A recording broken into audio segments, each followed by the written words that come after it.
comunidad de Hogares Crea. Mi nombre es María José Pedraza, soy trabajadora social y el día de hoy les traigo el tema el autoconcepto en el proceso de la reeducación y el camino hacia la sobriedad.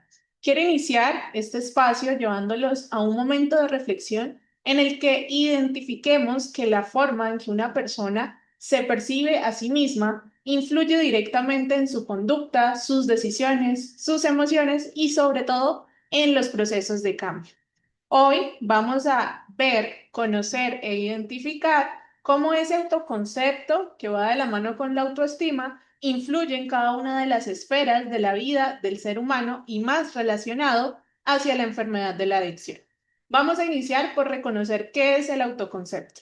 El autoconcepto hace referencia a ese conjunto de creencias, percepciones y valoraciones que una persona tiene sobre sí misma. Se construye a partir de las experiencias vividas a lo largo de su vida, de las relaciones significativas, los vínculos y los diferentes tipos de aprendizajes. Este autoconcepto incluye tres dimensiones específicas.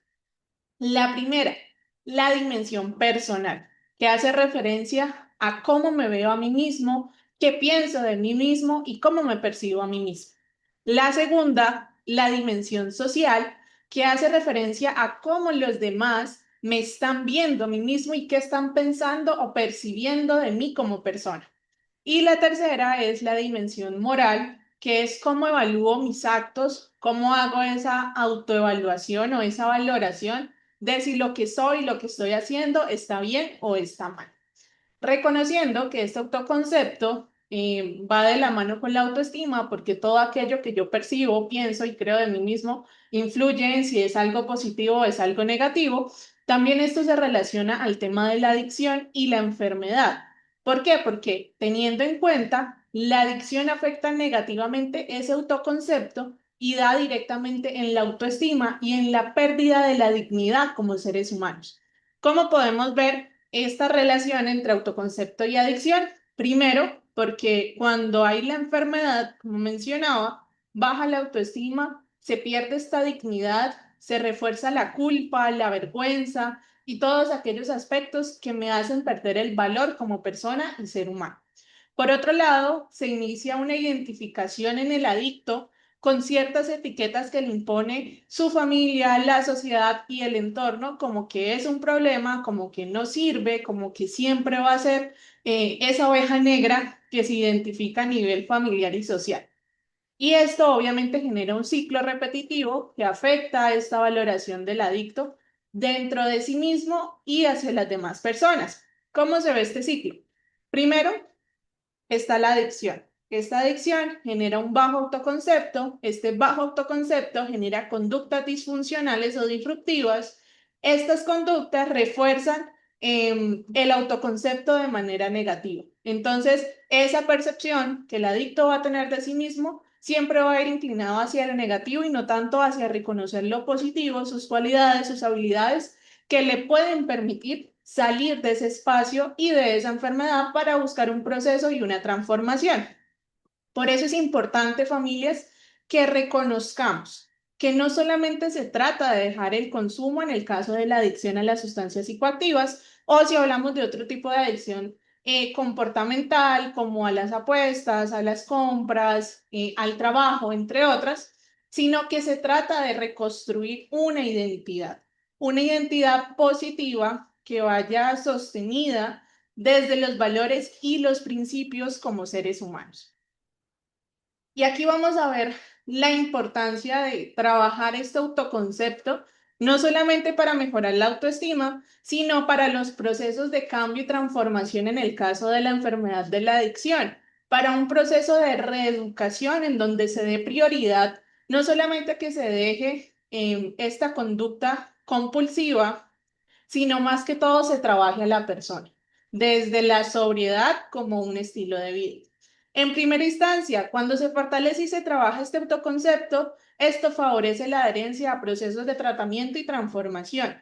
Permite que el adicto en recuperación asuma responsabilidad sin caer en esa autodescalificación constante que obviamente limita ese proceso de valoración positiva, de crecimiento y transformación. Y tercero, fortalece la motivación al cambio, promoviendo la construcción de un proyecto de vida que va sostenido por un sentido de vida. Cuando se fortalece ese autoconcepto, se fortalece y se recupera la dignidad como personas, que es lo que permite a ese adicto en recuperación sentir que tiene un propósito en esta vida y que ese propósito lo puede cumplir a través y por medio del desarrollo de un proyecto de vida, porque tiene las capacidades, tiene las cualidades y tiene la oportunidad de seguir aprendiendo para llegar a cumplir esas metas. ¿Qué es importante en este punto hacia ustedes como familias? La forma de ver y tratar al adicto en recuperación influye directamente en su autoconcepto, ¿sí? Ese autoconcepto, desde la dimensión personal, refiere a lo que la misma persona piensa de sí mismo, pero en la dimensión social, su familia, su entorno, los espacios en los cuales se desarrollan son fundamentales para también el fortalecimiento y la construcción de este autoconcepto. Entonces, como les decía, en ese punto el rol de la familia es sumamente importante para este tema. ¿Por qué? Porque la familia funciona como un espejo emocional. Es la encargada, mediante su interacción y las relaciones, de reforzar o debilitar esa percepción que el residente o el adicto en recuperación tiene de sí mismo. Segundo, por medio de los mensajes, las interacciones pueden afectar positiva o negativamente este autoconcepto. De manera negativa, que es lo que generalmente sucede cuando se está enfrentando a esta enfermedad de la adicción, les traigo algunos ejemplos de algunos comentarios que de pronto desde el entorno familiar se pueden mencionar y se pueden decir que pueden impactar directamente en esta área. Usted siempre ha sido lo mismo, usted nunca va a cambiar, usted siempre va a ser así, ya está siendo otra vez el mismo de antes. Todo esto impacta significativamente en el fortalecimiento y la construcción de ese autoconcepto del cual les estoy hablando. ¿Cuáles son esos mensajes que favorecen el cambio? Cuando la familia y ese entorno cercano reconocen los avances, diferencian la conducta de la persona. Muchas veces en el caso de la enfermedad de la adicción, esa conducta compulsiva obviamente es negativa, pero tenemos que también poner la mirada en la persona. Duros con la conducta, suaves con la persona, porque todas estas emociones, sentimientos, percepciones y autopercepciones pueden verse afectadas si no se hace esa diferenciación dentro de los entornos familiares y sociales que ese adicto en recuperación se desenvuelve en el día a día.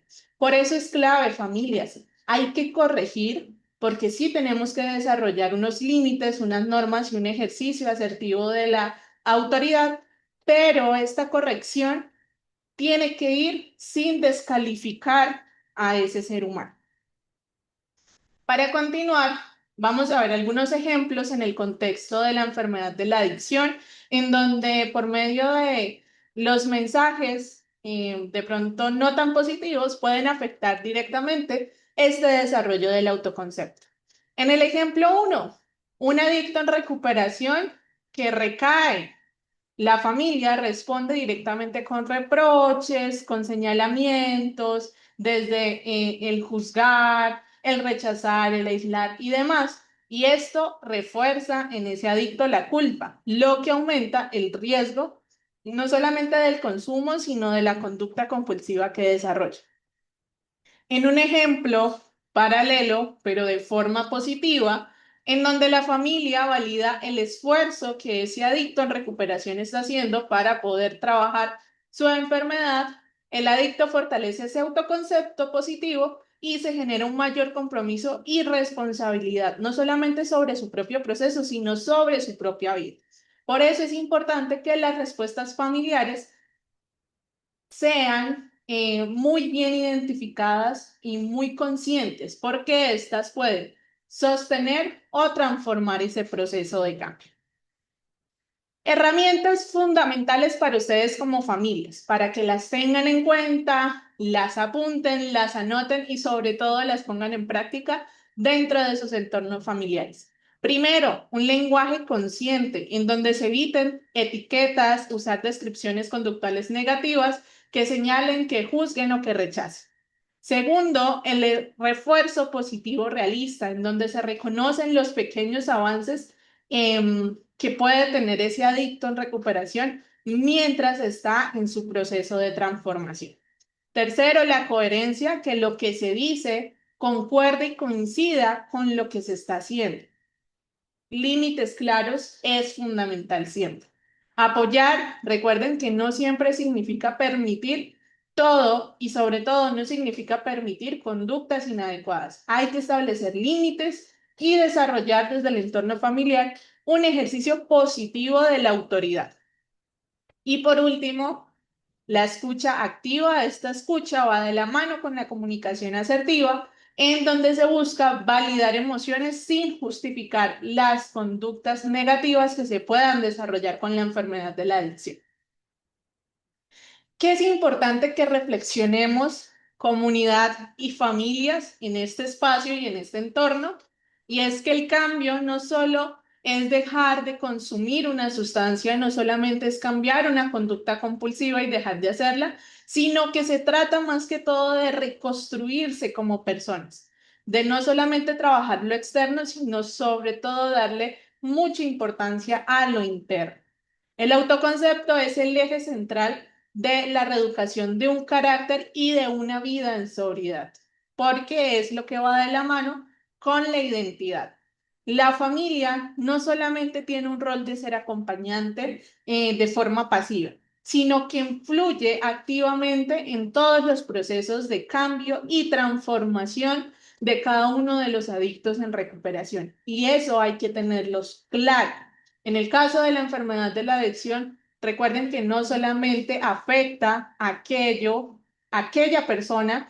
Recuerden que la enfermedad de la adicción no solamente afecta al individuo que consume la sustancia o que desarrolla la conducta compulsiva, influye y afecta indirectamente a todo su entorno familiar, social y todo aquello con lo cual él se relaciona. Por eso es importante que para los procesos de cambio y transformación todos asumamos esa responsabilidad de estar dispuestos y abiertos a la transformación. Y les dejo finalmente, familia, es una pregunta para que la puedan pensar, reflexionar, introspeccionar para reconocer aquellos aspectos que dentro de cada una de sus familias y dentro de cada uno de sus entornos es importante trabajar. ¿Qué tipo de mensaje estoy reforzando en mi familiar? Uno que lo está limitando a seguir avanzando, a seguir transformando, a seguir creciendo y reconociendo de pronto los errores que está cometiendo y que los puede cambiar o modificar, o uno que está posibilitando el cambio, que los está impulsando y motivando todos los días a seguir adelante, apostándole a una vida diferente. Quiero agradecerles, familias, por ver este video hasta el final, por estar conectados con CREA todos los días viernes. Recuerden que la próxima semana nos vemos en otro capítulo.